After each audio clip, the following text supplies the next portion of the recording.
का? हिंदुस्थानची शिक्षण पद्धती आहे का? गांधींना स्वातंत्र्य मिळाल्यानंतर, महात्मा गांधींना स्वातंत्र्य मिळाल्यानंतर स्पष्ट सांगितलं होतं, या देशातल्या सगळ्या शैक्षणिक संस्था 100 वर्ष पूर्णपणे बंद करा आणि या देशाची स्वतःची शैक्षणिक प्रणाली तयार करा. या देशाची स्वतःची शैक्षणिक प्रणाली तयार करा. पण हे नेहरू फॉरेन रिटर्न झालेलं होतं. ह्या नेहरूला काही कळालं नाही काय पाहिजे देशासाठी, फ्युचर काय देशाचं. आणि जे लॉर्ड मेकॅलेची जी शिक्षण पद्धती आहे तेही आमचे शिक्षक आज शाळेमधून शिकवतात. ते शिकवत आहेत आमचे, आहे ना, रिटायर झालेत ते सर रिटायर झाले आहेत. ती शिक्षण पद्धती आहे. आणि त्या शिक्षण पद्धतीने लॉर्ड मेकॅलेने स्पष्ट सांगितलं होतं, या देशातला माणूस फक्त रक्ताने हिंदू असेल, आचाराने, विचाराने, राहणीमानाने, सगळ्या गोष्टीने. त्याने स्पष्ट सांगितलं होतं. तुम्ही कपड्याचा विषय काढला सर, का बदलले कपडे? आमच्या शिक्षणाने बदलवले. बर्थडे काय बदलवले? आमच्या शिक्षणाने बदलवले. आमच्या शिक्षणात संस्कारच नाहीये. हिंदूंचे संस्कार शिक्षणामधून आहेत का? आज मुस्लिमांची शैक्षणिक संस्था त्यांच्या मस्जिदीच्या अधीन आहे, ख्रिश्चनाची शैक्षणिक संस्था त्यांच्या चर्चच्या अधीन आहे. हिंदूंची शैक्षणिक संस्था हिंदूंच्या अधीन आहे का? का नाही? आमच्या वारकरी शिक्षण संस्थेमध्ये वारकऱ्याचं शिक्षण दिलं जातं. पण शाळेत जाताना कोणतं शिक्षण घ्यायचं आहे? लॉर्ड मेकॅलेचंच घ्यायचंय की नाही? मग तो का विद्यार्थी घडणार कसा? म्हणजे स्वतःची या देशाचं हिंदुत्व टिकवायचं असेल तर आमच्या राजकारत्याला हिंदुस्थानची शिक्षण पद्धती तयार करायला सांगा. आज आम्ही सगळी विदेशी शिक्षण पद्धती घेऊन बसलो. इंग्रजी आमच्या डोक्यावर किती बसली आहे कोणाला माहिती आहे. आणि याचं कारण काय आहे? यांच्या संस्था यांना पैसा कमवायचा आहे म्हणून आमच्या जिल्हा परिषदेच्या शाळा बंद पडायला लागल्या आहेत. आणि दुर्दैवाची गोष्ट, आमच्या पालकांना एकाच गोष्टीसाठी 2 गोष्टी कराव्या लागायला लागल्या. म्हणजे आपलं शिक्षण किती खालच्या थराला गेलेलं आहे. पोरग होण्यासाठी 1 बायको आणि पोरगी होण्यासाठी 1 बायको असं करतो का आपण? पोरग पास होण्यासाठी कुठे पाठवायचे? शाळेत. आणि अभ्यास म्हणजे पास होण्यासाठी क्लासेसमध्ये आणि परीक्षा देण्यासाठी शाळेमध्ये. फक्त परीक्षा द्यायला फक्त शाळेमध्ये जाते, पास व्हायला कुठे तर क्लासेसमध्ये जाते. ॲडमिशन कुठे ते गेवरायच्या आर्मी हॉस्टेलमध्ये शिकताय, कुठे तर लातूरला, औरंगाबादला, राजस्थानला.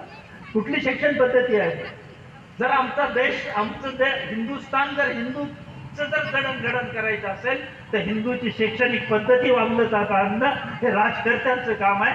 राजकर्त्यांनी पोट भरण्यासाठी, स्वतःचा स्वार्थ साधवण्यासाठी त्यांच्या संस्था काढून आमच्या लेकरांना फक्त 30 चड्डी आणि 1 बन्यान देऊन, झेंडे घेऊन त्यांचे नाचायला लावलेलं आहे. हे दुर्दैव तुम्हीच हिंदू धर्मियांनी स्वीकारलं पाहिजे आणि परिवर्तन केलं पाहिजे. हे जर परिवर्तन आम्ही करू शकलो तर हा हिंदुस्थान जो आहे, हा हिंदुस्थान हिंदूंचा राहील. हिंदुस्थान हिंदूंचा राहील. हे थोबाड घेऊन राजकर्ते जे काय बोलतायत ना, एवढं मोठं, किती काय ते त्याच्यामध्ये बोलू शकतात? 2 माणसं त्या ठिकाणच्या खासदाराच्या संसदेमध्ये 2 माणसं जेवढं ताठपणाने व्यवस्थितपणे बोलतात तेवढं बोलण्याची ताकद आमच्या यांच्यामध्ये नाहीये. एखादा नेता ज्यावेळेस या देशात आम्ही हम दो हमारे दो म्हणतो ना, देशाने ठरवलं आहे ना, मग हिंदुस्थानने ठरवलंय, या हिंदुस्थानने इथे ठरवलंय हम दो हमारे दो, या देशाने घेतलेला निर्णय आहे. हिंदुस्थानमध्ये राहणाऱ्या प्रत्येकाला तो बंधनकारक असायला पाहिजे. पण तोच एखादा व्यक्ती, एखादा राजकर्ता म्हणतो हम दो हमारे 2 डझन. तुमचा नेता काय गांड मारून बसतोय का? काय करतो तुमचा नेता? तुमचा नेता काय करतो? ज्यावेळेस एखादा माणूस एखाद्या स्टेजवरून बोलतो आणि सगळा समाज टाळ्या वाजवतो, त्यावेळेस तुमच्या देशाचा नेता, तुमच्या देशाचा संरक्षण मंत्री, तुमच्या देशाचा कायदा पंडित काय करतो याचा विचार करणे खूप काळाची गरज आहे. जर याचा विचार केला नाही तर निश्चितपणे आमच्या हातात एक राज्य आमच्या हातात आहे, उत्तर प्रदेश. बनवला का नाही नीट? आमच्या योगीनं बनवला की नाही नीट? ज्या दिवशी राजकर्ता पूर्णपणे असमर्थ ठरतो त्या दिवशी धर्मकर्त्यांना देश हातात घेण्याची गरज आहे. ज्या दिवशी राजशासन देश चालवण्यासाठी असमर्थ ठरतो, ज्या दिवशी राजकर्ता देश चालवण्यासाठी असमर्थ ठरतो, त्या दिवशी धर्मकर्त्यांनी देश हातात घेणं गरजेची गोष्ट आहे. एकच उत्तर प्रदेश आमच्या धर्मकर्त्याच्या हातात आहे, तर आज भारतामध्ये सगळ्यात वेगळं राज्य म्हणून दिसत आहे. म्हणून आम्हाला कुठेतरी या सगळ्यात अगोदर संघांना असो किंवा कोणाला असो, राजकर्त्यांना बदलवणं, राजकर्त्याकडे राष्ट्रप्रेम पाहिजे, राजकर्त्याकडे वैराग्य पाहिजे आणि राजकर्त्याकडे सेवा पाहिजे. सेवा, चार गोष्टी ज्या आहेत, तन मन जन और धन, चार गोष्टी आहेत, त्यांचा भरोसा नाही आहे.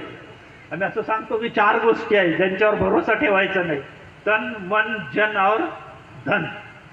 या चार गोष्टी अशा आहेत ज्या कधी निघून जातील सांगता येत नाही. आत्ता मी इथं आहे, घरी जाता जाता हार्ट अटॅक आला गेला, या तन का कोई भरोसा नहीं है, मन का भी कोई भरोसा नहीं, कब मन कहाँ चला जाएगा. धन का भी कोई भरोसा नहीं है, कब कुबेर के हाथ में कटोरा आएगा और कब एखादा भिखारी कुबेर बन जाएगा, ये भी बता नहीं सकता. लेकिन जन जो है ना, या जन का भी कोई भरोसा नहीं है, लेकिन जन को अगर एक अपना करना है, इन चार बातों को अपना करना होगा, तो चार बातें भी अपने हो सकती है. तन अपना हो सकता है प्राण व्यायाम और योगा से, मन भी तुम्हारा ध्यान से अपना हो सकता है, धन से दान से अपना हो सकता है, और जन सेवा से अपना हो सकता आहे. राजकर्ते आज सेवेने जनाला आपलं करत नाहीत, तो पैशाने मतदान खरेदी करून जनाला आपलं करतायत. हे या देशाचं सगळ्यात मोठं दुर्दैव आहे. म्हणून हा देश हिंदुस्थान असून आज हिंदूवरती हिंदू संमेलन घेण्याची वेळ यावी, हा अतिशय दुर्दैवाची भाव आहे. म्हणून मी स्पष्टपणे सांगेल, या देशाचं भवितव्य जर तुम्हाला बदलायचं असेल तर या देशाचा राजकर्ता सगळ्यात अगोदर बदलण्याचा प्रयत्न करा, राजकर्त्याला बदलण्याचा प्रयत्न करा. देश बदलेल आणि हिंदुस्तान हिंदुस्तान म्हणून राहील. नसता मी मारलेली कविता परत एकदा सांगतो आणि माझ्या वाणीला पूर्णविराम देतो. हमारी आज़ादी 3 रंगों का नाम है, हर एक दूसरे को ढोते हैं हर 20 साल के बाद.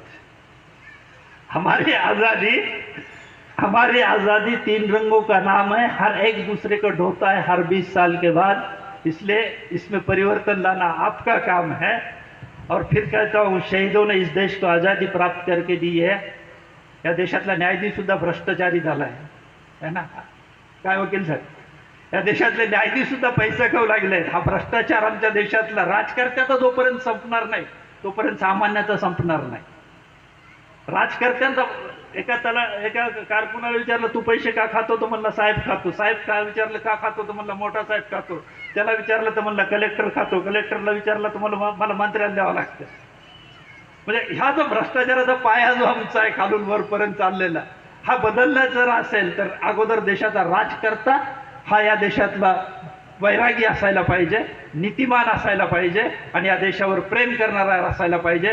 तरच या देशाचं हिंदुत्व जे आहे, हिंदुत्व टिकून राहील. शहीदों का खून किसी की प्यास ना बन जाए, हिंदुस्तान की आज़ादी किसी की भूख ना बन जाए, कल को ये तिरंगा किसी के हाथ का रुमाल न बन जाए, ये संसद कल को छीना न बन जाए. इतने बात पर ख्याल रखो. फिर से एक बार कहना है, हिंदुस्तान जिंदाबाद, हिंदुस्तान जिंदाबाद, हिंदुस्तान जिंदाबाद. हरिओम.